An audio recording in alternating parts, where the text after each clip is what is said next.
Hello, everyone. Welcome to the Parkscope Unprofessional Podcast Hour. My name is Joe. I am alone here. I'm the only one, but joining me, not from Parkscope. I'm alone from Parkscope. Let's be very clear on that one.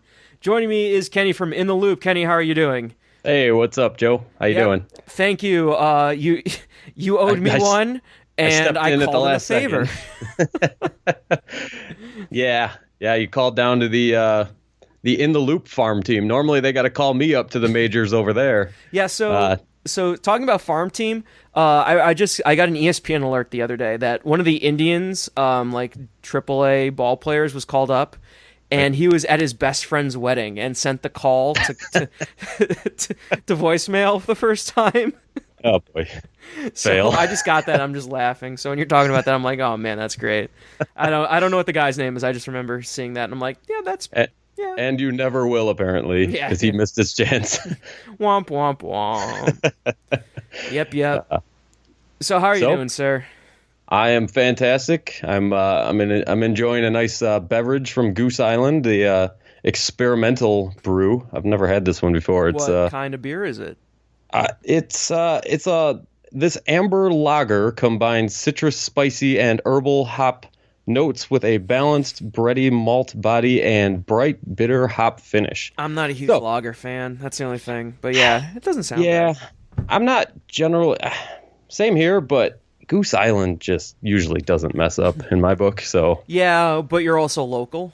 True. I can get Green Line in Cleveland now, which is kind of screwed up in my opinion.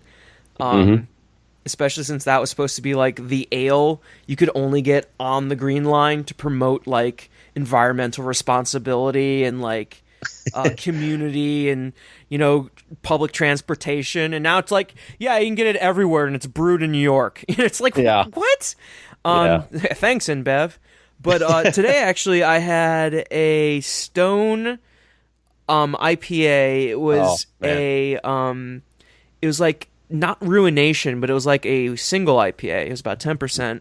That was really good. That one's a winner. I've had that before. Stone, I had the Dogfish Head Festina Pish, which is always good. It's a Weiss beer. It's like a soury, kind of peachy. And then, by the way, all at Winking Lizard, because Winking Lizard is the best. I was at Lizardville, which is their whiskey bar. I got food there, specialty beers, got tour credits.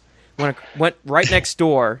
And then I had the 20th anniversary IPA from Stone. And that was really good. Man, Ohio's got it going on when it comes to beer. I'm going to have to make a beer tour out there sometime. Oh, yeah. I come out there for Cedar Point and Kings Island, but apparently I need to reevaluate why I'm coming out there next time. Even if you go 30, 45 minutes north, you're still going to get a bunch of good stuff up in Dayton.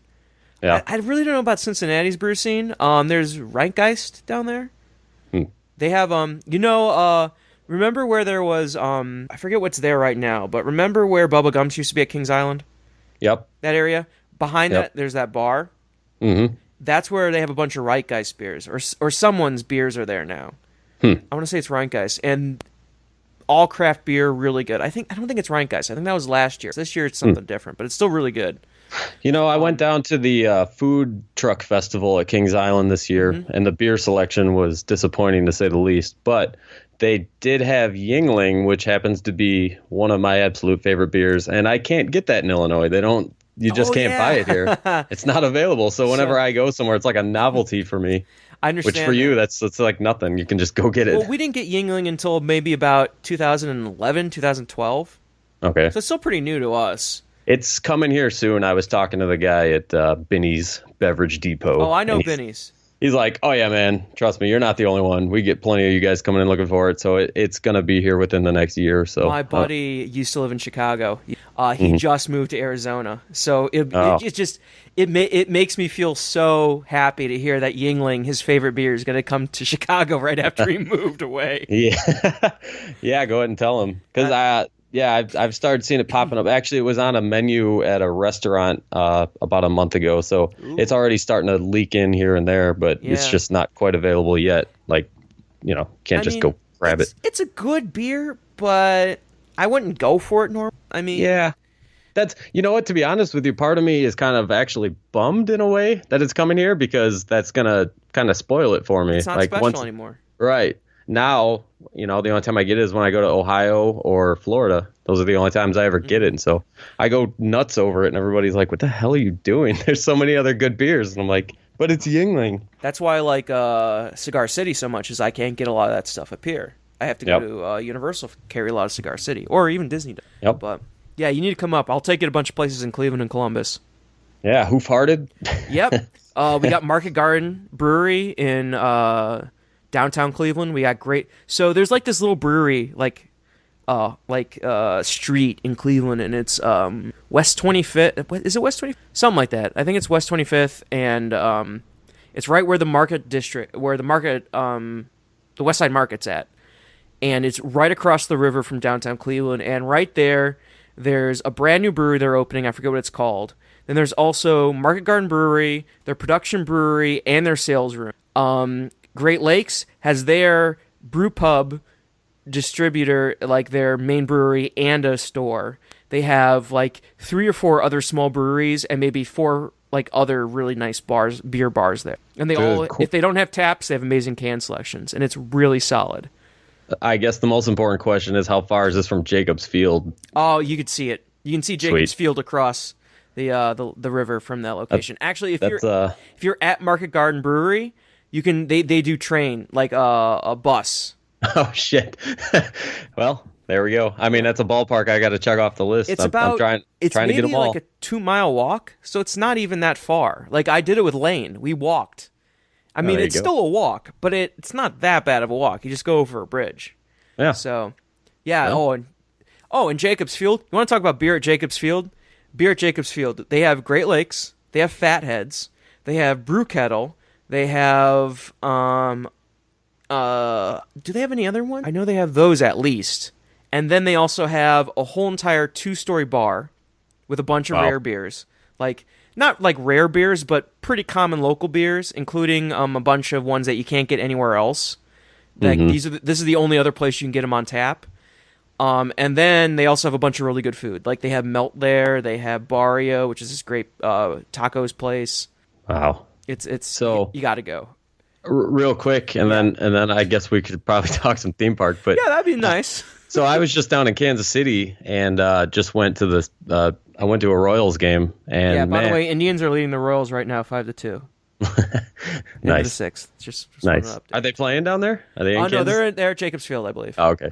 Well, down in Kansas City, they got a strong beer game going on down there at that place, and the food is outstanding at that ballpark. That's absolutely now one of my favorite places to go see a baseball game. I should definitely go down there. You know what? Yeah. I really did not like the Reds, the All-American Ballpark. Oh, no, really? I really don't like it because do you know what it feels like? It just feels like it's a bunch of like erector sets on the outside and nothing makes sense. Yeah. Yeah, I've heard a lot. Me.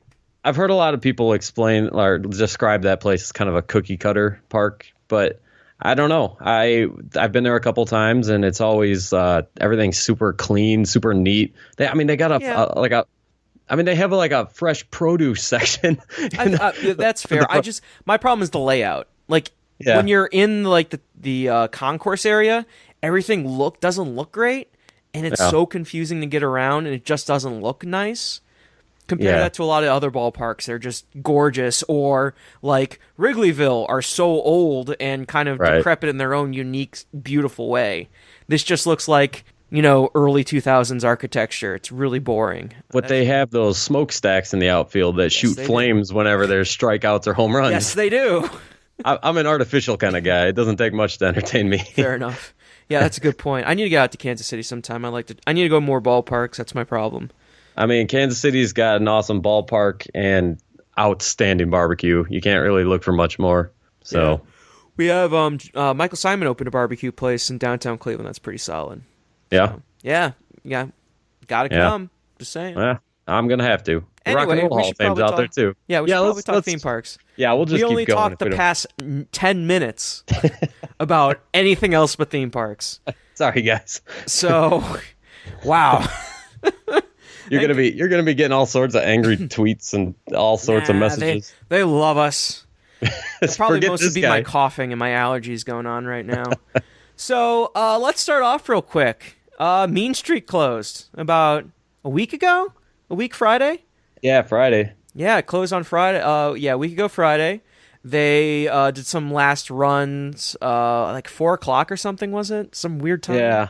Yeah, they did some ridiculous ceremony where they read its rights. And Well, the weird thing was, like, they did some, like, last thing, like, they closed it, then they reopened it for, like, these, I think these people who were writing it the last time, and they had this dude who came up, and he looked like, the really, like, they look like a regional theme park version of someone decked out in ghost makeup.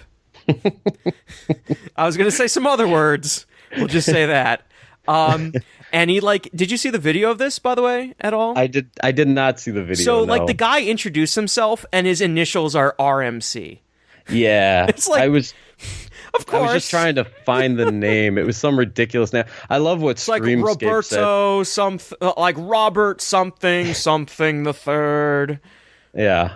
And Screamscape was like, well, another fantastic RMC pun, or however they said. Actually, I got it right here. His name was Richard Michael Crosby. Oh. Another fine RMC reference, apparently.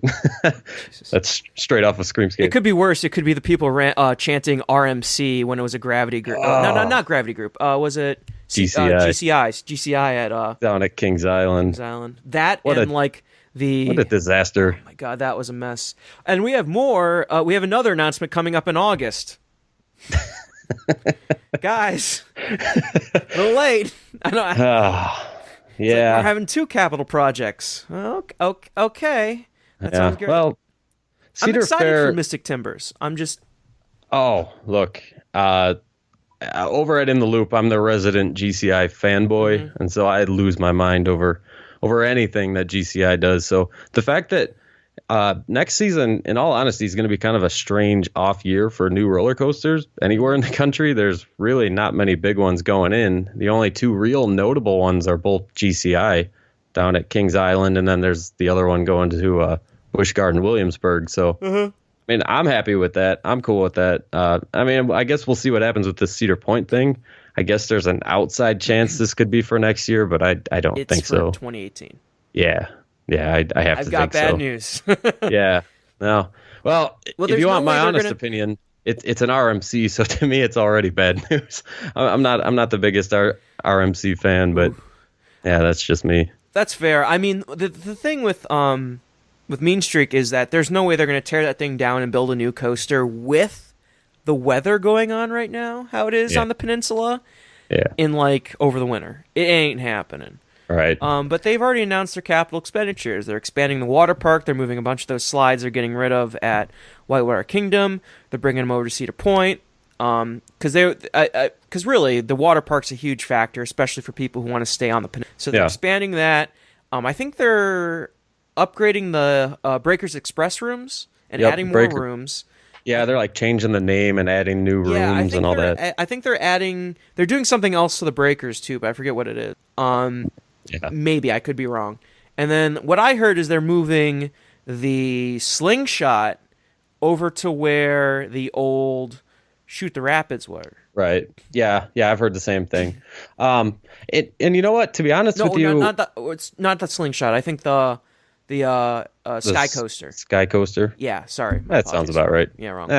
I'm with you. I'm not the biggest Cedar Point know-it-all, so I have no idea. Fair enough. Sounds about right. But what I was going to say is it just doesn't make sense. You got Kings Island down in Cincinnati. How far is that drive? 4 hours? 3.5 hours? From where I'm at, it's an hour to Cedar Point, and from where I'm at, it's 3.5 hours to Kings Island. So I would say maybe 3.5 hours between each other, because both of them are west of me. So that's where most of that hour comes. So you just go up 71 a bunch, then you get on probably 480, and then you go for a bit. Well, just break it down logically. If you've got a new coaster going into Kings Island next year, why water that down by, while they're not exactly the same market, you're definitely playing to the same crossover crowd, I guess you could say. Yeah.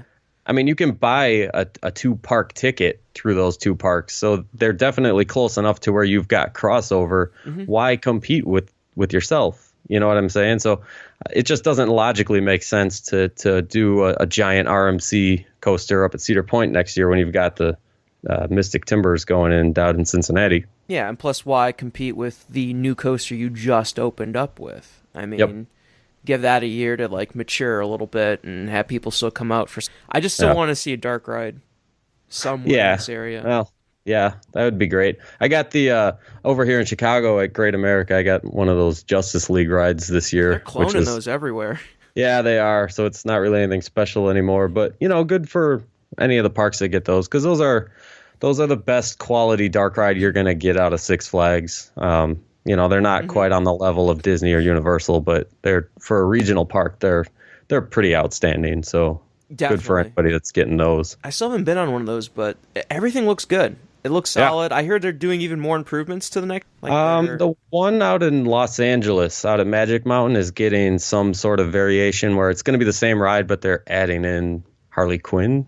But that's the only one, and sure. I'm not 100% sure what's going to happen. I mean, we're talking Six Flags here. Yeah. They don't make a whole lot of sense all the time. So that's. But yeah, for anybody who's still wondering about Rocky Mountain, and like, I know that's kind of been up in the air, but yeah, there's definitely like Rocky Mountain construction cranes on site now out at Cedar Point. So that's definitely locked in. That's not a rumor anymore. That's pretty much official at this point. So Rocky Mountain 2018. We'll see what they do. I think they could do a lot with it. I hope they do a lot with it. Can't be worse than Mean Streak. No. I just hope they put some like bug repellent up there or something, because I rode that last time with my buddy Alan, and geez, like, we were going up the lift hill and it just got dark, and we looked at each other and looked outside, and just like all of the midges everywhere, and we're like, and there were like it was like Eeyore clouds of them, just like massive. I mean, that's Cedar Point for you. If you ever get a front row nighttime ride on Dragster, oh boy. I've seen photos of people front row Millennium Force. Yeah. And they are covered. Yeah. Yep. You look like the windshield on a motorcycle after a whole day of ride. No. You could see through a windshield motorcycle. These people were covered. Like, they need a pressure washer to get these midges off of them. That's how bad it was. That's outstanding. You think they would do something about it? You think, but what could they do? Spray? Yeah, I don't know. Some sort of, good question. Anyway, Mean Streak. Good riddance. Yeah. Good riddance. Yeah, God, that was a muse. That's like not as bad as Son of Beasts, but it's getting up there. Oh man, I never got the chance to ride that while it was in existence. I got to ride it once. That was like around when it opened, and it was still like a 2-hour wait with the loop. Oh boy. And man, that is a piece of shit. That is terrible. Because everyone was like freaking out, like, oh, the tallest, fastest loop coaster, and it's just so boring. It was so boring. And it was just massive helixes, and you're just being shook around, and then a few bunny hills. And that's it. I just always see pictures of people laying on benches holding their head with migraine headaches. it was terrible coaster. It was terrible. Yeah. I actually did I think my junior year, an engineering ethics paper on amusement parks, and one of my case studies was Son of Beast. So there you go. That's awesome. All the ways they went wrong. Exactly. So anyway, continuing, since we know how much of a Disney aficionado you are, how smart and knowledgeable you are, and how you're part of Disney Moms panel. Encyclopedia. Disney encyclopedia right here. Yes, you are. Let's talk a little Disney, shall we? So have you seen the photos of them tearing down the Tower of Terror at California? Like with people writing it, basically? Yeah. They ain't stopping. No, they're not. They're pretending to not waste any time. I mean, we'll see how quickly this project moves along. But what did they say? 6 months? Is that what they're closing in January, opening in the summer? So I'm assuming interior work is 6 months. Yeah. And I guarantee you that thing is going to be down to the wire. Like, Yeah. here's my problem with it. It's very simple. Hey, add a Marvel ride, do whatever you want, fine, whatever. When you wait this long and then you say, hey, this is going to be the start of our Marvel expansions, and it's just a redoing Tower of Terror, you may have a problem. Just saying. If you wait this long, like, it's like not doing any landscaping all summer, and then you pull a few weeds and go, we just started, everyone. They're like, Yeah. no. The only thing I can think of, I mean, it's a totally different market, and it seems to be received a bit better out there. I mean, Tower of Terror out there never, like, the wait times had dropped off considerably, correct? Like, from everything I've heard about this ride out there, is in past years there's just not been a line for it. Remember, they also have a bunch of other rides at Hollywood Studios. So Right. they have, Tower of Terror has a shorter line than the Hollywood Studios one, but they also have Cars Land Right. and Grizzly River Run and California Screamin' and like all these other big rides or traditional Disney dark rides that take up a lot of the people. So yeah, it's definitely not the best version, but using that as an excuse always seems weird to me, because it's like well, we're tearing it down and you guys didn't like it, right? It's like the same kind of mental philosophy to me. It's like, no. I don't Yeah. know. It just seems like there's a lot of people excusing this by saying, well, this wasn't the best one, or you guys complained too much. And it's like, why'd you wait this long? Why is it just this? Okay, fine, more's coming. Then why is it taking this long? Why is this the Right. first step? It just keeps going and going. Did you and going. Did you? I don't know if you follow it or heard anything about it. The Golden Ticket Awards that just happened. Yeah, last week, a little bit. 2 weeks ago. And best dark ride went to Tower of Terror down in Orlando. It's like, wow, if that's not a statement, I don't know what is. Considering I think did Shanghai win anything? Shanghai Pirates? I don't think so. That's a major FU. Yeah. Well, Tower I mean, of Terror, Orlando win a 22-year-old ride. well, winning this is over also an award show held at Cedar Point this year, and Cedar Point didn't win a single award. And it's also it's very American focused. Yeah. Because it's based on what like people have written. It's Right. also the same.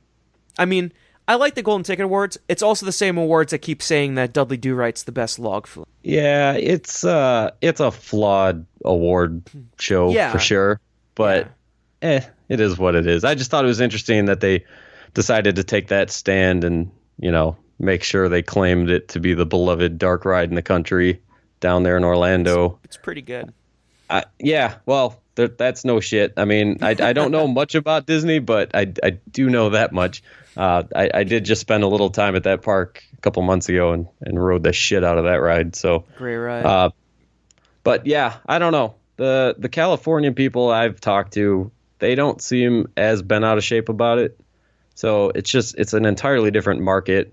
But the whole 6-month thing, we'll see about all that. I'm not sure. Yeah, I've always thought the best idea they should do is they should like gut that back part of Hollywood. They should put Star Wars Land back there and do like, remember in Hollywood Studios how they had that Pixar facade that looks like the Pixar studios? Yep. They should just do like a Lucas facade like that and then do Star Wars Land behind there. And then what they should do then is put a bunch of Marvel stuff into Tomorrowland, because that would fit a little bit better-ish. Yeah. But Well, you win some, you lose some. Yeah, I mean, I don't know. There's been a lot of questionable decision making going on budget wise. Yes. So yep. a lot of things. Yeah, a lot of things would make sense or would be good ideas, but yeah. I mean, some of this other stuff we got coming up on the rundown is yeah.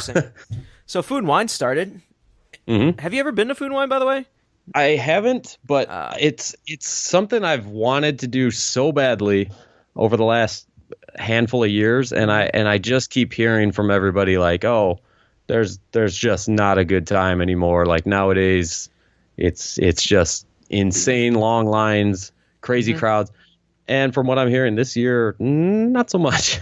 So I mean, along with the rest of the attendance down at those parks, it's not sounding like this is a super crowded festival this year. I mean, I imagine Thea will still keep saying 3%. Oh, Oh, growth it's year great. over year. Everything's great. No problems whatsoever. Right. But then they're still like slash burn, slash burn, slash burn. Right. So I've been to Food and Wine twice. I went last year, and I went like in 1998. So in 1998, there was maybe 12 stands in all of Epcot. 12 stands, like 4 people waiting, super low key, chill. A bunch of like you'd have your little samples and you'd watch like the entertainment and stuff. Last year I go, it makes Halloween Horror Nights, those temporary tents, look like poultry.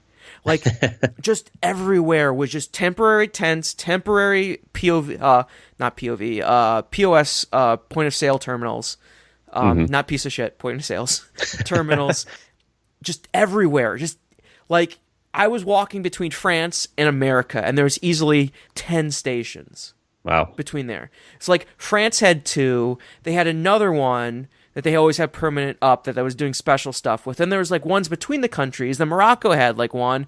Then Japan had like 2. And then America had like 3 or something. It was insane. And all of them had these massive lines, which, hey, fine. If it's popular, keep doing it. I like the food. There are some hit or miss items on it, give or take. My only problem is it gets really expensive really quick. My question was going to be, if you want to enjoy yourself, I mean, what are we talking? Like, you got to go down there with like $100, like $50. It depends how much food you eat, I guess. Right. Like, if you feed yourself, just go to Hoop-de-Doo, go to Trails End, go to a buffet like that. If you want to walk around Epcot and eat, but want to skip a nice sit down dinner, do this. It'll easily cost the same amount. Like when I went down there, it was maybe like $30, $40 for me. But also I did like 3 samples, so that was maybe $18. I got a margarita at Mexico, and I got like another drink or 2 or something like that. Yeah. So yeah. That's where that money came from. That's not terrible. Now, when you go down there for Food and Wine, is this an all-day thing? Is it like a partial day thing? What are the hours like? It's an all-day thing. They have it in Future World, and they have it in World Showcase. I don't know about the Future World hours. Like, you remember the Wonders of Life Pavilion they had? Yeah. They have a bunch of Food and Wine stuff in there. So you can go and do, like, seminars or buy liquor. Because why not? You're in Epcot. Buy liquor. You can do all that there, and then they open up the rest of the stuff around 11 when they open up the rest of the World Showcase, and then that just pretty much goes 11 till 9 p.m. when they do Illumination or when the people are passed out in the book. Nice. Yeah. Well, it sounds like something I'm gonna have to plan. I'm gonna have to bake this into my Horror Nights vacation next year, and just kind of. If you've never done it. Yeah, I've never done it, and it's easy enough because, I mean, when you find if you're down in Orlando Monday through Wednesday and there's no Horror Nights going on, I mean, why not? Yeah, if you've never done it, I recommend trying it. You can't go wrong. The only thing is, like, as I put on the Parkscope main account on like the first day of Halloween Horror Nights and the first day of Food and Wine, we're in theme park drinking season now, guys. Hydrate, know your limit, don't be an asshole. Right. Yeah. Hydrate. There's enough people who I drank around the world like when I was like 21, 22 for my buddy's 21st birthday, and I didn't hydrate. I was very drunk. I did not drive home. We stayed at the Contemporary. Monorails all the way. I did completely get lost in the Contemporary. That's another story for another time. My phone is about to die. I didn't know what hotel room I was in. But I did get into bed, so that's a good story. I still don't know. That was a miracle. I have had no luck since then. My luck was that luck right there. Because hydrating is important. Knowing your tolerance is also important. Yeah, hydrating is so important because I feel like I'm from Chicago. You're from Ohio. a lot of people are coming down there from different parts of the country. A lot of people coming down for their first time for horror nights or food and wine. And in the rest of the country, you think, well, it's October, it's fall, somewhat cool temperatures, mild temperature. Guess what? Florida's still not cool. It's still not mild. It's still 95 degrees, 90 degrees, and it's Florida. You're gonna dehydrate without drinking. So it's just, that's something that last year Horror Nights, I just did not even, it didn't cross my mind. I just started drinking as soon as the event started, and the next thing you realize is 1, 2 o'clock in the morning are rolling around and you haven't had any water. You've been drinking all night, and it makes for a miserable 6 o'clock in the morning flight the next day. I had my first year at Horror Nights, I got really dehydrated. I think it was like Friday or Saturday, and we were in line for the original Halloween house, and I was just like, guys, I need water. I need a break. Yeah. And it's happening now. So I sat in Moe's for like a good 45 minutes, just like going up to the bartender, I'm like, glass of water, and just like downing glasses of water. Andy from Orlando United came in. He's like, are you okay? I'm like, I need water. And then that, like an hour afterwards, I'm like, yeah, I'm good now. I just need water. So hydrate, know your tolerance, especially when it comes to liquor and mixing stuff, because you ain't drinking just a bunch of Yuenglings here. There's going to be wine, there's going to be tequila, there's going to be bourbons, there's going to be beers. Those Blinky cups are just as much fun to drink as they are to look at. So, oh my God, those Blinky cups. I wonder what this year's drinks taste like, because there's like 8 of them or something. I don't know. Yeah, there's 2 alcoholic ones at least. One of them was a coconut based something or another, and I'm way on board with Chance's Kiss and Chance's Carnage or something like that. Yeah, something like that. That sounds about right. One was rum something or another. One was coconut. But I'm on board with the coconut. I'm on board with all of them. Who am I kidding? I'm going to be there 5 days. I'm trying them all. Yay! There we go. We need a full review. So yeah, everyone, be safe. So next up, this week they announced that it was I believe the Orlando Sentinel announced that Stitch's Great Escape is going into seasonal status as of October 2nd. So how much do you know about seasonal status at Disney parks, Kenny? Well, luckily, I I researched a little bit and coached myself up a bit here. So apparently seasonal means pretty much only a couple times a year, correct? Like right around the peak time. So pretty much holidays. Mm-hmm. So, this is the aforementioned budget issues we were talking about a few minutes ago. When the last time they did seasonal attraction? No, but I can take a guess. Let me see. I'm gonna guess. Has it been even within the last 15 years? Yes, it has. Yeah. Okay. Well, right about 15 years ago is when they started. So it's been a long time. So this is not good. This is questionable. This is not a good sign because last time they did seasonal attractions, it was, I believe, Carousel Progress, Timekeeper. I think there was one in Epcot, but I forget. I think Wonders of Life started a little bit later, but did go into seasonal. And there's a few other ones that are missing my mind right now.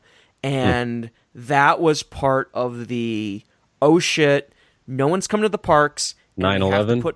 And we have to put money into security. Yes. No, it was right after 9/11. Yeah. Oh shit, no one's coming to the parks anymore.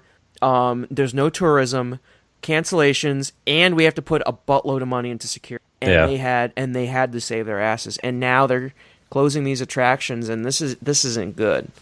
I don't think this is the first attraction to close. It's just a warning sign. It really is. Yeah.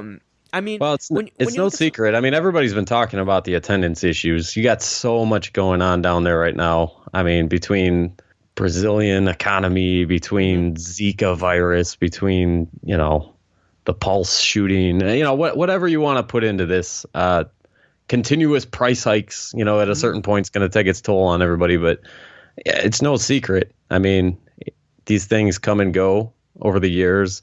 They're hurting down there right now. Maybe not hurting, but the Disney's attendance definitely hurting. Yeah, I mean, just look at their prices. Some of the sales they're running, they're ridiculous. Well, my wait times are always not a good indicator of attendance. Period. Yeah. Right there, I said it. Now, when you look at it, look at Hollywood Studios. This is a park that has reduced capacity significantly over the past few years. Their wait times have gone down. Yeah. Like, Yeah. they're at equal or have gone down as you close attractions. So, either somehow miraculously you have become so efficient. Hey man, it's that third track.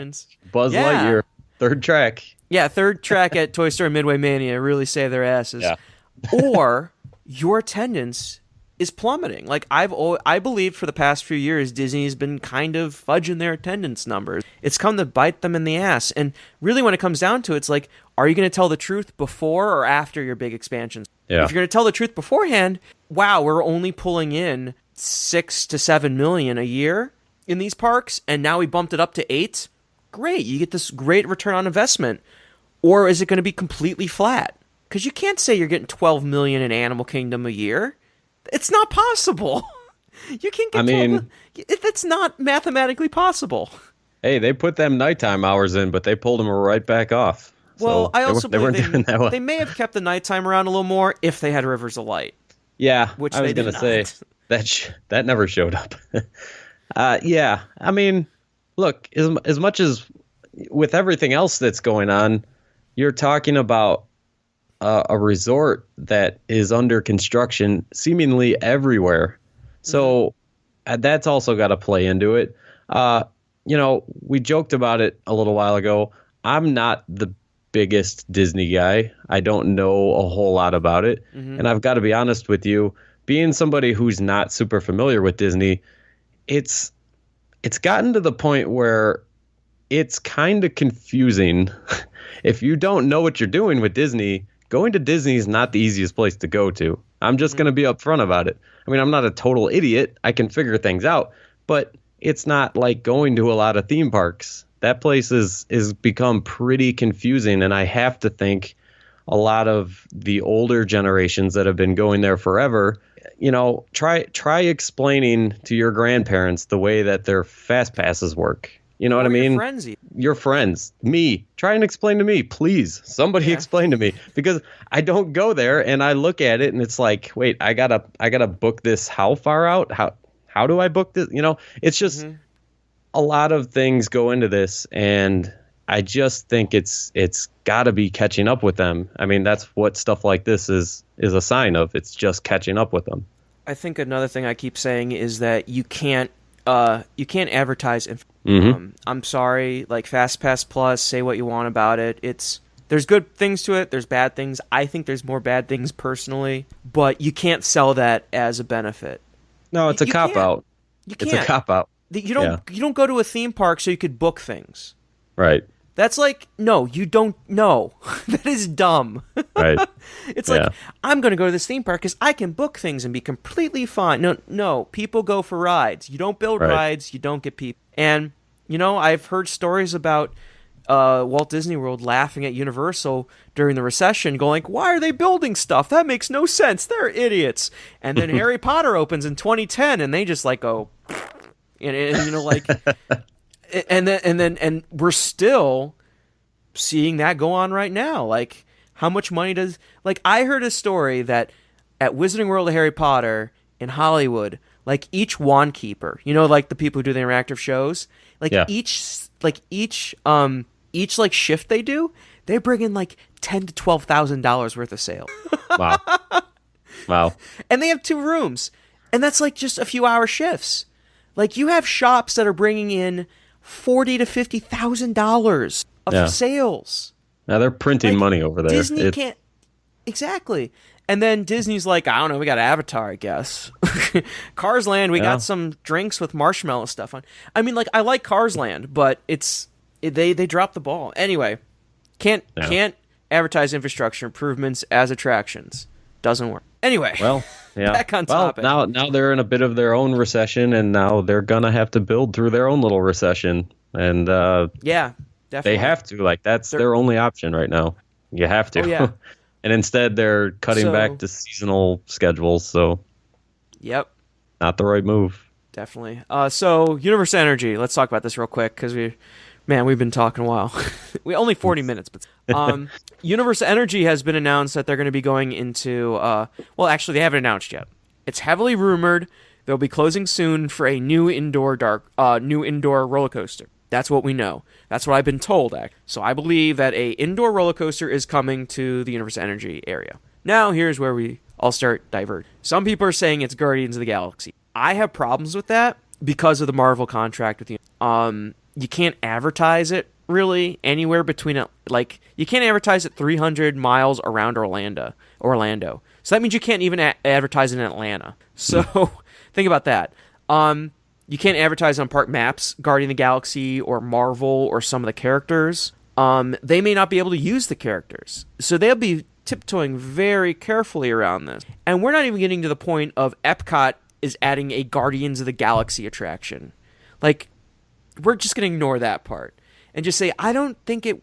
Like, I imagine they have to have a backup plan for this that they have going. And if not, man, I think there may be some interesting lawsuits down the road. Yeah.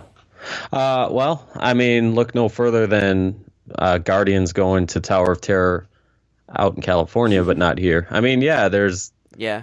Look, nobody really seems to know the ins and outs of the contracts and the agreements and all that for all this Marvel stuff, but that does seem to make sense. That's a continuous pattern with these parks in Orlando that the Marvel stuff just isn't gonna fly, apparently. How big is this building? If you're saying there's an indoor roller coaster rumored to go in there, how big are we talking? It's a large building, but they're gonna tear down the building and rebuild. So they're gonna build new. Is there any chance we might get some sort of variation of the Tron coaster, or I not heard so much? Tron may be coming to Magic Kingdom. That's what I heard a while ago. So it's very possible not. But I heard Tron Magic Kingdom for 50th. That's what I heard. I've heard Tron coaster to Epcot too, but I just think that's so here's the thing. We have something called Silly Season, and that's when a bunch of Imagineers create concepts so they can save their asses in October. So they, they jump onto a bunch of projects so they don't get fired. Right. I think we're in that right now. And remember how many crazy stories we've heard so far. Like Tron's coming to Epcot, or they've had so many insane stories about projects coming to all these different parks, and none of them have been announced, and then all of a sudden none of them will be happening or whatever. This one sounds more possible and sounds farther along. I just doubt the Guardians of the Galaxy. Yeah, which is the only thing that led me to Tron, just because, it's not a Marvel property. A lot of other Marvel properties, like Iron Man, that's still Marvel, So, yeah. I don't know. I think it may be... I don't think it'll be the Tron coaster. It may be a different ride system. That's my thought. I mean, what are the chances of this not being an IP? Can this just be an original idea from them, or is that just something they don't do anymore? Or what? It's possible, but I don't know. I just want them to rename Epcot or change Future World's name or something, because right now, Innoventions is closed practically.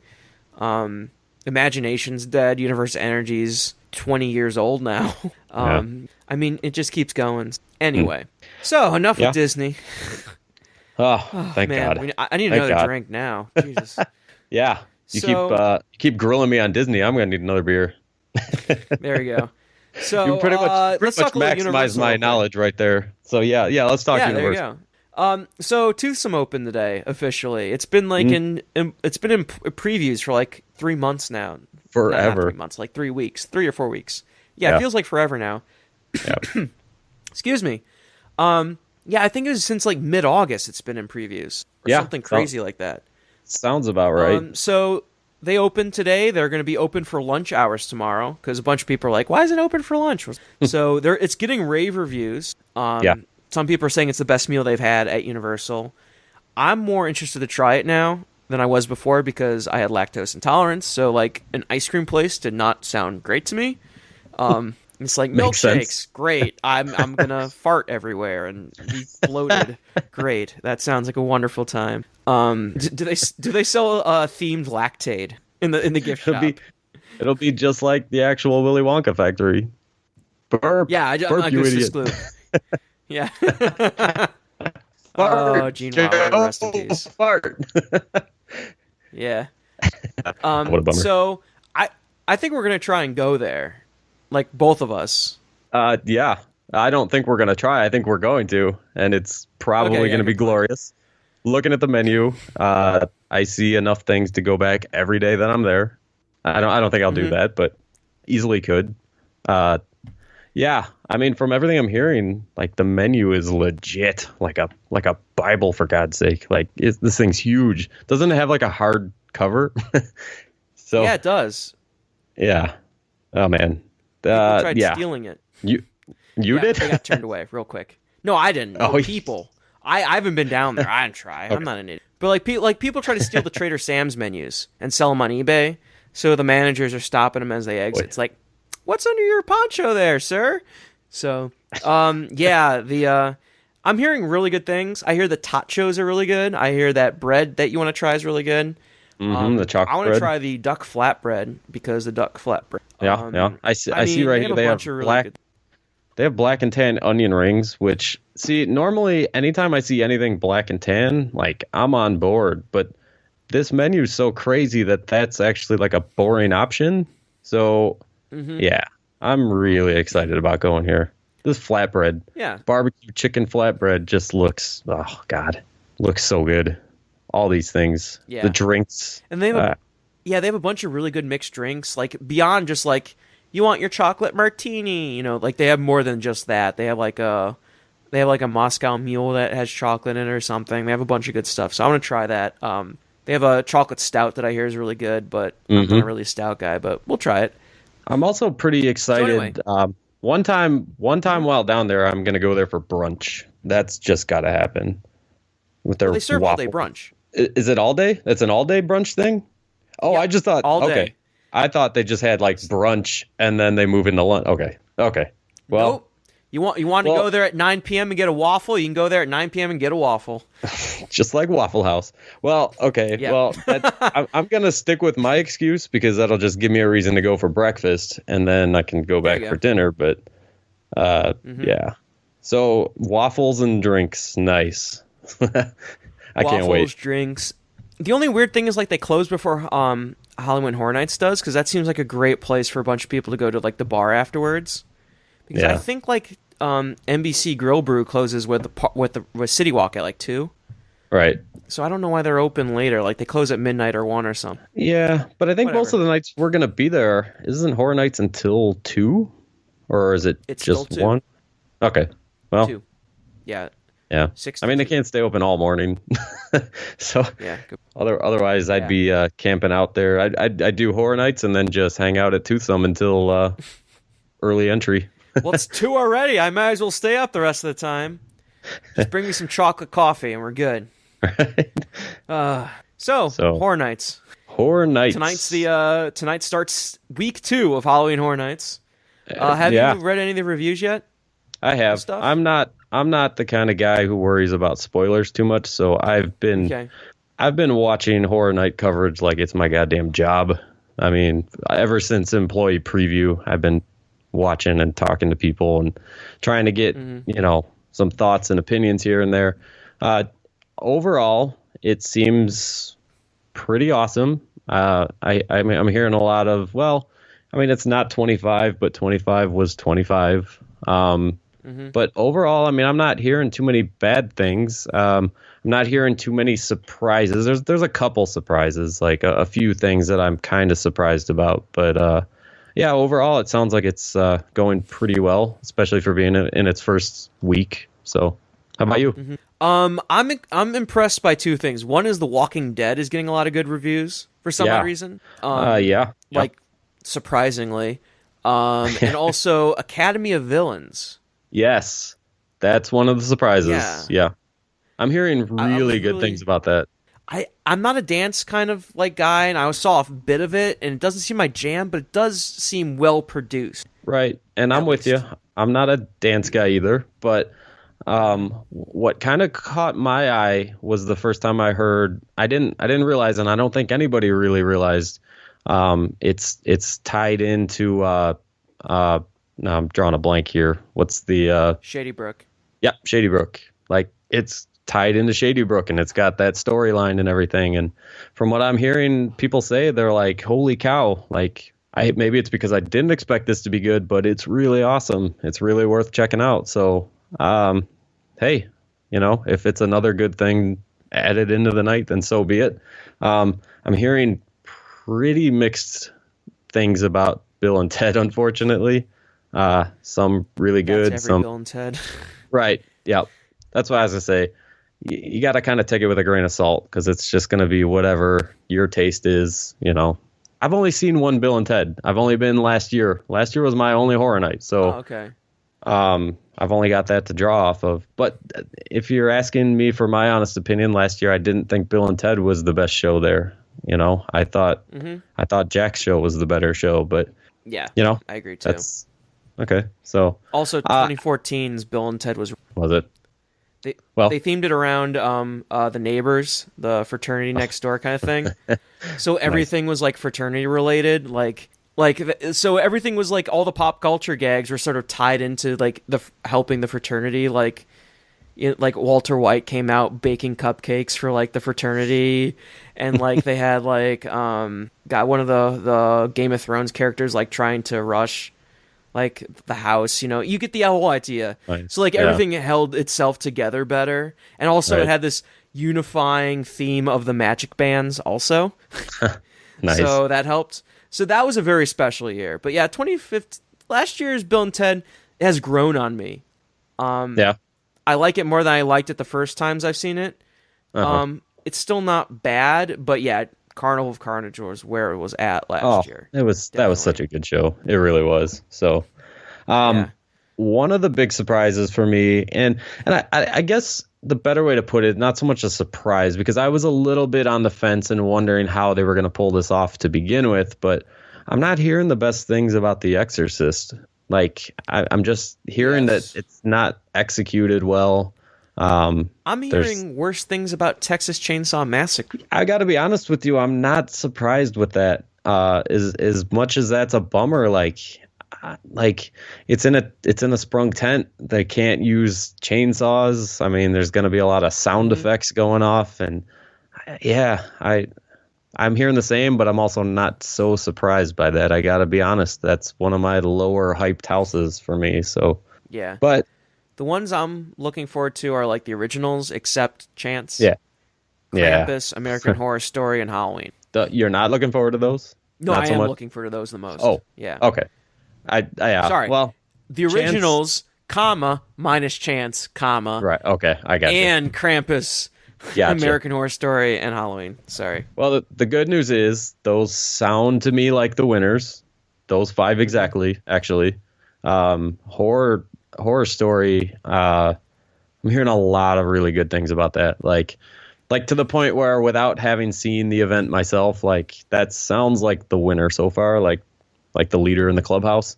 If not, Ghost Town or Tomb of the Ancient. Or what's that one called? Tomb of the Ancient? Is that what it's called? Yeah, Tomb of the Ancients. Yeah.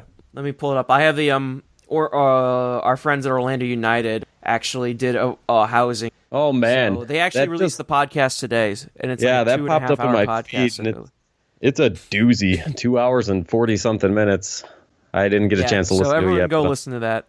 So actually, they rated Tomb of the Ancients the best house. Oh, nice. So there you go. Cool. Well, that's exciting. I'm with you. The originals seem awesome. I'm way excited about those. I'm not a 3D house guy, so the Chance house, oh boy. I gotta be 100% honest. Everything involving Chance, the more into this event I seem to get, the less interested I am in anything involving her. Like when it came out and she was announced as the icon, I was like, yes. I was pretty excited when they announced Chance as the icon, but man, it just doesn't seem like they're pulling that one off very well. It sounds like the character isn't as fully fleshed out for some odd. Right. Like it seems like they're trying to limit her a little. Very weird. Or that's what I'm getting at least. I also feel like the main actress Erin wasn't available and I think they had to make some concessions at the last minute. That's kind of what I'm getting. Wasn't available. Aaron, you had one chance or one job. You had one job this year, and you're not available.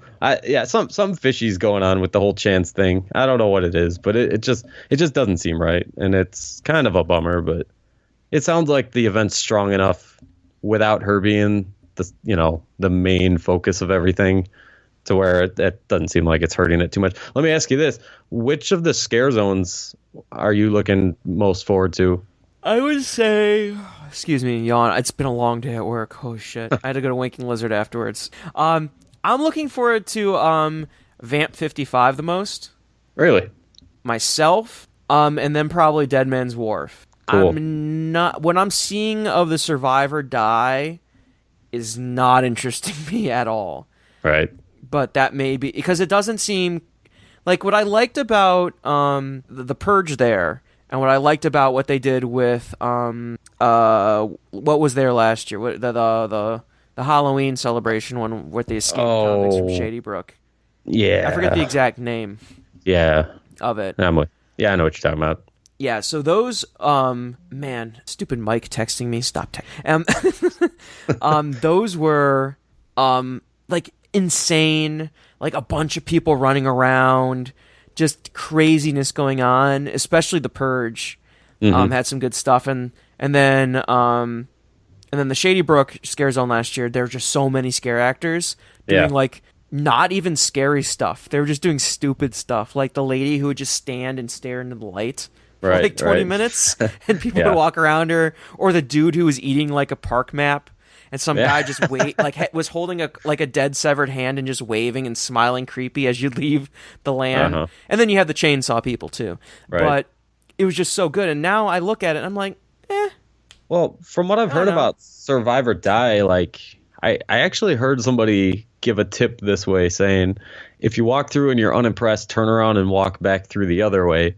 And I'm just like, should we really have to work at these scare zones? Like, should we have to, like, do we really need to try to enjoy these things? Like, that's not a good selling point. But luckily, Dead Man's Wharf was the one that I've kind of been the most excited about, and I'm hearing lots of good things about that one. So I'm pretty excited. The vampire one, the Vamp 1955. A lot of people that weren't impressed with that idea are coming away surprised with it, so that's good. So yeah, Lair of the Banshee just not good. Yeah, well, and is that one ever really like right there in the front of the park? Like that one's never really, from what I've heard. Really, but I sort of liked what they did last year with it. Yeah, I mean the steampunk stuff was cool. I mean I'm a big fan of steampunk, so. That's cool. I mean, I guess that's why I'm looking so forward to Toothsome, partially. I'm all about the steampunk stuff. But, the Lair of the Banshee sounds like it's just kind of getting stale, I guess is the best way to put it. Like, it's just kind of the same thing as that area always is. All the same. That area is always the same scare zone. Right. That's always the, woo. Yeah. So it's always going to be like the same kind of general thing. Yeah. But otherwise, Krampus apparently smells pretty. Yeah, Krampus smells good. Yeah. Thank God, because I couldn't get that poop smell out of my sinuses from Dollhouse of the Damned 2 years ago to save my life. It was just like in my sinuses, and it was the worst thing in the world. Yep. The roaming hordes this year, I hear, are pretty good. They have scarecrows, hillbillies, geishas, and high school cheerleader. Oh boy. So why not? I saw they actually had the high school cheerleaders at the opening, like kind of ceremony kind of thing when they open the gates, and their chainsaws had like sequins and like bejeweled, like those things on it. It's like Go Team and stuff. That's hilarious. That's awesome. So I think that's really creative. But yeah, I'm excited for it. We're about 2 weeks away. Yeah, 2 weeks from tonight. 2 weeks. 2 weeks from tonight. 2 weeks from tonight. We'll be there. We'll be doing, I don't know what we'll be doing right now. Probably Bill and Ted or something, or probably in Finnegan's or Diagon Alley having fire whiskey or trying to get Mike his wand or something. Have you had fire whiskey yet, by the way? I have. Yep. It's Oh, awesome. it's so good. Yeah. It's so good. I mean, Um, do they sell a bad drink over there in Diagon? Because I haven't had it yet. Fishy green ale's not great. I've had it Wait, before. Fishy Green Ale, that's the one with the little bubble things, the little. Well, yep. I, I love that stuff. I didn't know that was the name of it, but I probably had it after a couple of fire whiskeys, and that's why I didn't know the name of it. But no, I like that drink too. I haven't had liked pumpkin. it, but it wasn't my favorite. And a bunch of other people are like, oh. So I don't know. Okay. Well, yeah, different strokes. What I guess. what haven't you had yet? What's the pumpkin drink over there? Or Which one? oh boy, Yeah, pumpkin now you're juice gonna. and yeah, pumpkin fizz. Yeah, well, I've not had either of them, so. But I'm not a Pumpkin big fizz is pumpkin on draft. guy. Okay. Oh, it's not like pumpkin. It's more like they use pumpkin spices with some apple juice. Okay. Well, I'll try that one. Give it a try. I've got My a whole list recommendation, of things pumpkin to try, fizz. Yeah, so that Sorry. I'll just add that to the list. No, go right ahead. yeah. What I like is pumpkin fizz with like a shot of fire whiskey. It's like fall in a glass. It's so good. You gotta try. Nice. Okay. Yeah. Well, So, anyway, that's my recommendation. Man, it's gonna be so much fun. 2 weeks. I can't wait. yeah, I can't. I just can't believe it's finally here. Like, when did they start announcing this stuff? Back in like April, May? Like, April. We were hearing stuff in April.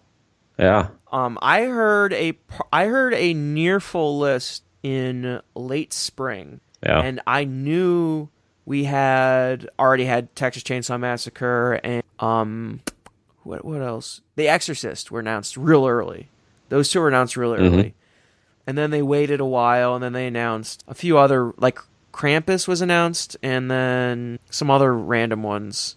And then they did like the originals and American Horror Story is the last one they announced. Yeah. Walking Dead was one of the first ones, but Yeah, Walking Dead, because I mean they're like, well, just get this out of the way, just why not? It's coming. Everyone knows it. exactly. Just and The Walking Dead returns, yay! Yeah. I mean, I was at a Halloween convention back in March, and I was like, "Oh man, Horror Nights is so far away, and it's here. I can't believe it. This is awesome. I just cannot wait. If you haven't guessed, it's gonna I be, cannot wait. Yeah, it's gonna be a blast. I have my tickets, got the hotel booked, got my flights booked. Yep. I did an interview today with Sandra from the Orlando Sentinel about people traveling to Halloween Horror Nights. So I'll be in the newspaper hopefully. So look for me. So I'm super excited. I'm pumped. Plus there's Kong. Plus there's Hulk. Plus Toothsome. Yeah. I mean, I'm going over to Busch Gardens, so I Cobra's Curse I've not tried out yet. So I mean, this whole trip, like I've got like 5 or 6 pretty major awesome things I'm looking forward to. So nice. I'm Yep. Yeah, and then the best part is like sleeping in till like 10 o'clock and then rolling out of bed and then just going to the Cabana Bay Lazy River. And have you seen Cabana Bay has like these pool cups now? And there's like they're like sealable cups and they have like the little like retractable like lid with the straw. And you get mixed drinks in them and they're like $10 for the mixed drink and like with the cup it's 14. And it's just they fit like 2 mixed drinks in there, so it's like a good size. I mean, it's really just good drinks. Begging to get hammered in the lazy river. Just begging for it. Of course. Oh yeah, and talk about lazy river. Hold on. I have my inner tube, as you can see. You can buy the inner tubes there, and they let you take them home, and they sell them at cost.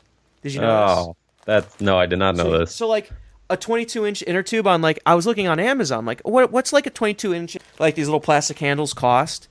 And it was like $18. I got this for like $10 or $12 at Cabana Bay. And so you need to get these. Additional, here's the cool part. See this? But it's Cabana Bay themed. Like there's people. It has Cabana Bay stuff. There's like the people on it and everything. Like these That's are awesome. like they have labels on it and stuff. So it's not just like a black inner. I'm bringing this guy down, and it still smells like new. So Sweet. I'm super excited. Blowing up my inner, turning it up. Good times. Oh man, I've still not stayed at Cabana Bay. That's something I'm not proud to admit, but shit. Yeah. It's a love it or hate it resort. I love it because the bathrooms have actual doors. Well, what's the hate about it? I've not heard too many bad things about it. What are the negatives? There's some people who are real dumb and don't get why they have VO5 in like the bathroom or like Crest soap. Isn't this what my parents had? This is so cheap. Yeah. And it's like you're not getting it. And then there's like and also like it is a value resort. So there are less like the room is not as nice. There are way more white walls and just Oh no. Oh no. That's what it is. Oh, yeah, boy. I know. It's like, oh my god. Well, Like, what will I look at while I'm sleeping? But man, I love their suite. Whenever I go, I get a suite. Last year in the spring, I went. We got a suite with Lane, his wife, Nick, Jen, his wife, and then myself. Last year, we got a suite at Cabana. No, actually, last Halloween Horror Nights, we all split a room in Portofino. Oh, sweet. Might as well. Baller. Because we could like sleep 8 people in the bathroom. Because why not? Yeah. And then this past spring, Cabana Bay. This fall, Cabana Bay. It's just like Cabana Bay. Like you can't go wrong. And like $150 a night and like sleep 5 to 6 people in there. They're cheap. Yeah. I mean, if you're splitting it with a bunch of people, why not? I mean, like, how's it work with the pool? I mean, does everybody got to have a room key? Like, do they not care that you're fitting 6 people in a room and then they're all coming down to the pool? No, they really don't care. Like they have 2 pools. You have your main pool, which is where we're going to be staying, which is the part they originally opened. You know, the one with the giant diving board and the waterfall and the water slide. Yep. I don't like that pool. I hate that pool. That is busy pool. That is the DJ pool. That is the loud pool. I do not like that pool. That's a Las Vegas style pool. Yeah, exactly. The pool I like is near Volcano Bay. And that's the one that has the quiet pool. It has the hideaway lounge, which has the drink cups and all that fun jazz. And it has a lazy river. Well, I was going to say, whichever one's got the lazy river is obviously the winner. So, and also and that one's it's much laid back, and it has like authentic music and super cool. I love that. I love that pool. So yeah, that's a great time at Cabana Bay. I always love Cabana Bay. Yep. And I've stayed at Cabana Bay, Royal Pacific, and I've stayed at Royal Pacific 3 times, and I stayed at Portofino. And I like Royal Pacific too, but I don't like their new rooms because they have those sliding doors for the bathroom. Hate those. Yeah. I'll preach against those forever. Anyway, you want to take some questions? Sure. Let's do it. Might as well. Cool. Let's do some. From Donald asks, what do you guys think of the Wreck-It Ralph ride coming into Tomorrowland? Do you think Tomorrowland is headed in a new direction? So I don't know if Kenny, if you heard about this, but reportedly, Stitch's Great Escape, whenever it comes back from seasonal status, will officially close and be replaced with a VR Wreck-It Ralph experience. So it's going to sort of be like that. Have you ever been to Disney Quest? No. Okay, never mind then. Maybe, but yeah. It's a VR. It's a VR experience, and you're going to be like in whatever like the candy land is or whatever. Have you ever watched? Have you seen Wreck-It Ralph or anything like that? Yeah. Okay. Yeah, so I imagine it's like that, and then it's a VR experience, and you're in the racers and everything. And reportedly, that's like that's their take on Mario Kart, which is going to be real funny when Mario Kart actually opens, and it's all practical. Yeah. Right. Yeah. Well, that's going to be real awkward for Disney. We're opening it a year before, and it's all VR. It's more advanced technology. And it's like, anyway. So, what are your thoughts on that? Well, I mean, VR seems to be the hot thing for everybody right now. I mean, Jesus, even Horror Nights got a VR house. Every regional amusement park in the country seems to have a VR roller coaster. I don't know. I mean, sure, go for it. I mean, I'm so burnt out on VR right now. Like, I guess I don't really have an opinion because I hear VR anything now, and I'm just kind of done with it. I mean, I guess the only advantage is it's not on a roller coaster, so that's kind of cool. I mean, I think VR on roller coasters is just one of the dumbest things possible, but sure, go for it. I mean, well, the issue with VR and roller coaster is that it all has to be like on the Galaxy, phone that they put on your face. If it's like how they're going to do it, that computer power can be offloaded to like a server bank somewhere and produce a much better experience that is more controlled. And then the headset you don't have to worry about it being, like flopping around on a roller coaster. It could be very specialized. Yeah. So like the technology would be way more advanced. I'm for it. I don't know about replacing an attraction for it, and I think they're going to get burned with it, but I'm still excited to see what turns up. But hey, it's a new ride at Disney. We don't get those enough. Why not use it for just like an overlay sake? I mean, why is this got to be a permanent thing, I guess, is my question. Can't you just take the existing ride and just make it an overlay kind of thing? I mean, I feel like if Disney's doing this as just a way to try to preemptive strike something against Universal, they're going down the wrong road already. So if it's going to be something like you were saying, where it's like, oh look, we got Mario Kart before Mario Kart, they may be off on the wrong foot already. So I don't know. Yeah, I mean you could, because like this is in Stitch's Great Escape, and they have those harnesses that come down to do the binaural audio. Yeah. So it's like these, and that's how they position it. So they could still do something like that with a VR helmet and just get rid of everything else in them. So I don't know. It's possible. So next question comes from Yopali NJ. Asks, what straight up kid show would make the best Halloween Horror Nights house? He says Scooby-Doo. Thoughts? Straight up kid show? Yeah. I'm not sure. That's a good question. That actually brings a couple other questions to mind without coming up with a show offhand. Do you have any shows that come to mind? I'm thinking. Oh, by the way, juggle your USB real quick. You're kind of like breaking up a little bit. Yeah, just to make sure you're good. Got me? Hello? Is that better? You're still a little buzzy. Yeah. Welcome to Parkscope, Unprofessional Podcast Hour, everyone. We are figuring out technical issues as we are. Anyway, for my show idea, as you just kind of jiggle wires, I think Scooby-Doo's good. I think they could go like completely weird and like do like something like Smurfs in a way that's like completely fine and normal, and then just kind of like screw up like and just like make it real evil or something, or like do off-brand. I don't know. Scooby-Doo could be good, but I don't know if they want to go that direction and try to act like kids, because they don't want to advertise Harry Potter even during this event. So right. Does this sound better now? Yeah. Okay. No, you're still a little buzzy. Sorry. It could be just the it could just be because the Skype audio is degrading over time. So that's possible. I don't know. Everything's okay. Well, we're gonna live with it from now on, guys. So sorry about that. Yeah. Next question. Oh, sorry. What was your answer? Real quick. This gave me a quick idea actually.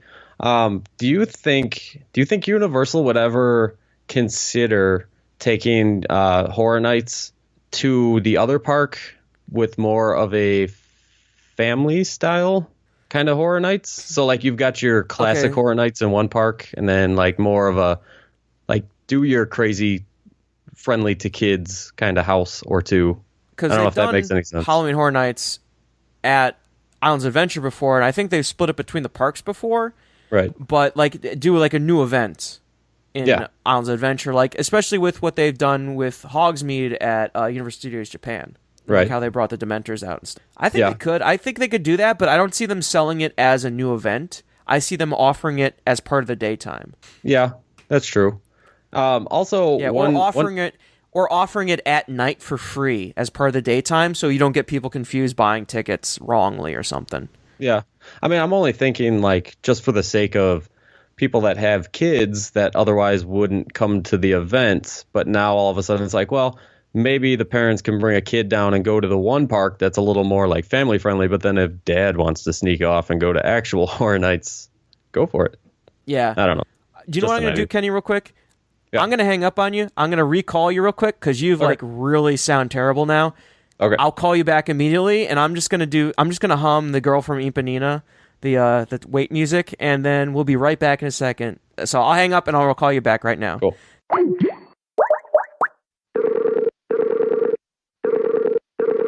Podcast listener, I apologize because that's going to be super annoying. So well, it was only for like a minute. Like, it only happened, like, right after that first question. You started getting, like, when I told you to adjust, that's when it started. Okay. So, you sound much better now. Good. I learned this from other podcasts that do, like, video like this, that the audio will just drop like that for some odd reason. It's like a glitch they have. So, anyway. Real quick before we move on, you know what show this totally reminded me of? Like, I started thinking of kids shows and what I used to watch. You remember that show, Are You Afraid of the Dark? Oh my God, yes. That'd be a great man. Halloween Horror Nights house. They could. Like, that was totally a kind of a kids-friendly show, but, like, they could actually take some of those episodes and make some serious shit out of that. Yeah, I think that'd be a good one. That's a really good answer. Much better than my crappy answers. Next question comes from Alex Show. He asks, with the new acquisition of DreamWorks Animation, what IP would you like to see at Universal Orlando Resort? Definitely the what's the dragon one? How to Train Your Dragon. Yeah, that's the one. Okay. How to Train Your Dragon. Yep, I think that's everyone's vote. Just get rid of Shrek, please. Just do it. Yeah. So, Not Spelled Brian just basically says, it's not a question, but I'm at Halloween Horror Nights 26 right now, and holy shit, y'all, it's really good, solid so far.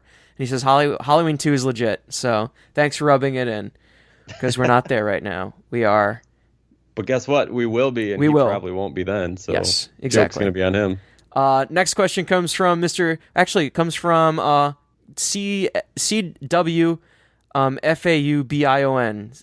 CW Falbion? Close Yeah, enough. Collier Falbion. I'm not sure. That sounds about right. Sorry, I'm terrible with this. Who you are. Yes, you know who you are. And we judge you. Anyway, why is the Halloween Horror Nights Hollywood house quality so much better? Orlando's been around for ages. Is it better? I mean, I've heard mixed things about it. I guess that's a better question for people who've been to both coasts, like Orlando, United, and Inside Universal. Yeah. I mean, what I hear is like maybe I don't know. Like it's a different creative team. It's tough to say, but it's a different creative team. Maybe they've got to make up for the fact that they don't sell booze, so they have to up their game a little bit with the technical side and the theatrical side. I guess I don't know. It's Hollywood. They got to step. Look, out in LA, there's so much competition when it comes to these events. Mm-hmm. Like Six Flags puts on a stellar Halloween event because they have to. Otherwise, they just get lost. I mean, if anybody that's listening has been to Knott's Scary Farm, forget about it. That's the original. Yeah, it's the original, and it's, I hate to say, but it's the best. Like, I went to Scary Farm last year and Horror Nights in Orlando, and while I prefer Horror Nights because I love that resort and I got so many friends down there and it's more of a party atmosphere, look, if you're a Halloween person, like, and you're in it for the scares, Scary Farm's where it's at. Like, that place is legit, and just because of that, everybody really has to up their game. So that could just be a matter of you're in Hollywood, so you've got a lot of like professional makeup people, you've got super professional prop people. Like that's just what they have to do to survive out there. So that'd be my best guess. Yeah, good point. Dave Doubt asks, will Disney's open hostility towards fans, Tower of Terror, basically deconstructing it while they're writing on it, hurt them, or does courting a less demanding audience benefit? Well, I mean, us and people like us who are listening, we're in the minority. You know, the general public, not nearly as harsh with the criticism. So, yeah, there's a lot more of the general public than there is us. So, court the larger amount of people. As far as I'm concerned, that's better for Disney. Yeah. Instead of catering to the small group like us. Yeah, what I've always found weird is people, there are certain groups of fandom online who say, well, the reason why Disney's doing so well is because the general public can see the quality and the attention that Disney puts into their product. And then at the same breath, they'll turn around and say, but the general public doesn't know any better, so who cares, and Disney's just a theme park. So it's like this weird kind of it's like a dichotomy. Like you can't have both. You can't say the general public cares and just has this innate knowledge that this is a superior product, and then say they're too dumb to know. Yeah. So now I'm not saying they're right. What's going on is right. I'm just saying from that kind of, hey, the general public kind of view. I think Disney's trying to aim for a more expensive crowd and a higher paying crowd, and you won't get that by what they're doing. You have to have higher end resorts which they're going to be building at Disneyland, you have to have better attractions, you have to have better food. And I don't see them building better attractions, and their other resorts aren't necessarily that great. Fair point. So that's my 2 cents. I think that'll hurt them longer in the long run is going for the more expensive crowd without offering that product, personally. Anyway, next, so Collier comes back. Number 2, DVC really worth the money. I live in Savannah area, so regular visits are possible. Can't rationalize annual pass costs. No, I mean, what I recommend for DVC, personally, DVC through resale.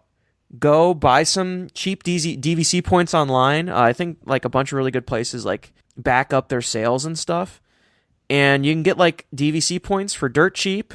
You go for like a week at Old Key West. I do that over paying, like yearly maintenance fees on places and stuff. But that's just me. I don't know. This is outside your realm. Way out of my pay range. Cool. Yeah. There we go. Look, I struggle with booking fast passes. I can't even try to. Let alone vacation clubs. Right. So here's one right more up your alley. Love Today, also Nick 2014. It's Love Today, and it's a bunch of numbers, so don't worry about that. But Nick 2014 asks, Six Flags Fright Fest, worth it or not? Depends on which one you're going to, I guess. Let me see. Magic Mountain is badass.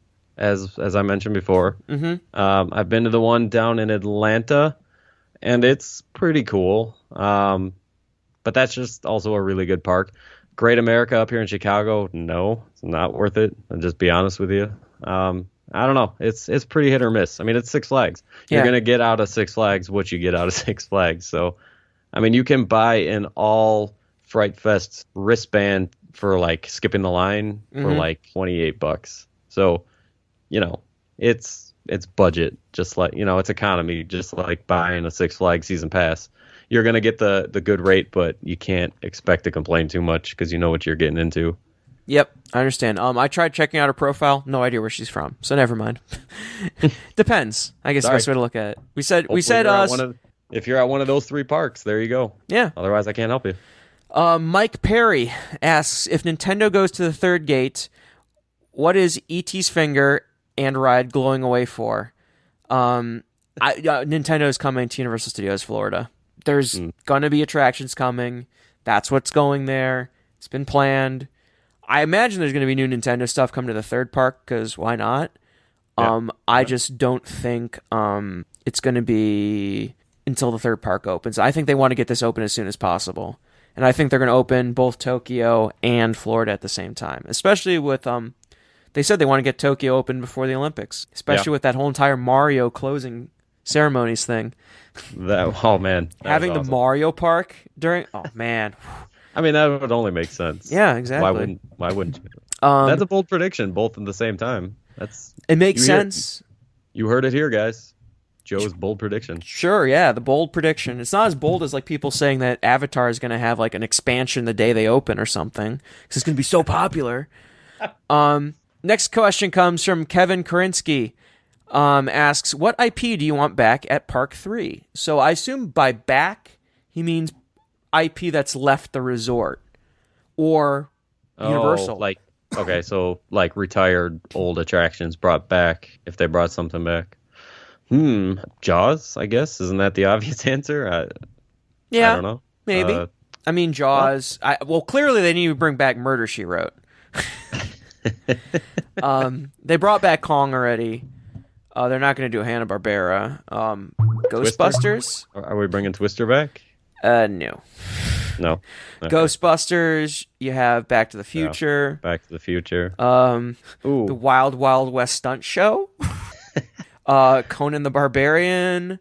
That's really about it when you really think about it. Yeah. There's not that many things that have changed. I mean, Merlin's Woods from Islands of Adventure, that was replaced by Hogsmeade, I guess. I mean, if you really get to it, not that much stuff has left in Orlando. Remember, there used to be like a Battlestar Galactica like drive tram attraction in Hollywood. So think about that for a second. So that's I don't know. That's always a possibility. What would you bring back then? I mean, besides Jaws. I mean, you kind of hit on all the major ones. So Back to the Future. I mean, Also, is this going to be something like, are we just cherry picking the old one and dropping it right back in, or is it going to be an update like Kong was? I assume it's all they say is IP, so I assume it's just new. Ghostbusters would be pretty badass. I mean, without opening that can of worms, I don't know if you saw it or not, or what your thoughts are on it, but I quite enjoyed the new Ghostbusters. I mean, you could bring back the older and the new one. I think if you built like a little New York area, which would be redundant when you think about that. Yeah, a little bit. But if you do an attraction like that, a dark ride even, that'd be super. Yeah. I'd be okay with that. I'm sure you could do something pretty awesome with Back to the Future. Maybe you even like a crazy dark ride with a DeLorean or something. I don't know. Yeah. Who knows? I mean, you could probably make Twister pretty awesome. I'm not going to let that one go. Not letting it go. Twister. Some call it the F5 tornado, the finger of God. Sorry, I may have put too much inflection on that. My apologies. So that's it for questions. I want to go to bed a little bit. I'll put this up tomorrow. So, where can we find you online at, Kenny? Well, probably Twitter would be the best place at In the Loop Kenny. The In the Loop Instagram. I've been slacking on that. I'm supposed to be the Instagram guy over. You got to go in 2 weeks from now. We'll have a lot up on Instagram. Yeah, we'll have a lot of house ship photos. We've got a lot of really cool pictures. Some of the In the Loop guys have been traveling abroad lately. Drew the intern's over in Germany right now, doing Oktoberfests and checking out Europa Park. That reminds me, Hollywood Horror Nights has a Bavarian pretzel stand now with pretzel sandwiches. Oh. Those will be happening. Oh boy! Just throwing it out there right now. Well, sweet. You're not going to get an argument out of me. Yeah. Yeah. So, I mean, we had the Legend was over at like Alton Towers and stuff like that. So, there's a lot of cool stuff going on with our YouTube channel and so on and so forth. But yeah, In the Loop, Kenny. That's where you can find me. Cool. And the website's intheloop.com? Yes. Yep. Intheloop.com.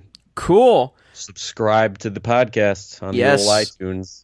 And on YouTube and all that fun jazz. And YouTubes, yep. All the tubes and the podcasts and all that fun jazz. All the tubes.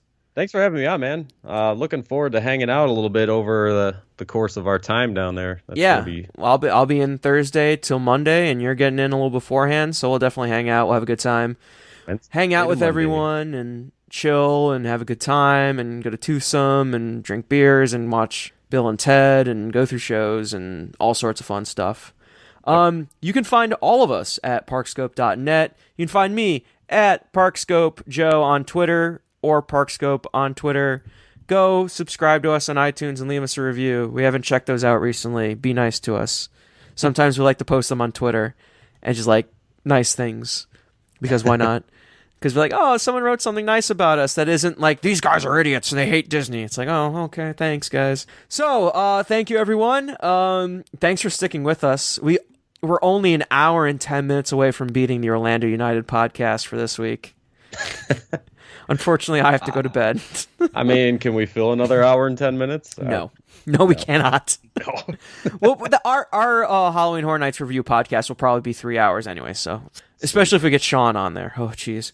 So, on behalf of everyone else and on behalf of Kenny, thank you very much, everyone. And we'll probably have a show, I don't know, not next week, but our next show, I'm trying to think, because Lane, we have to do a review podcast for his whole trip, and then a Halloween Horror Nights. We got plenty of stuff going on.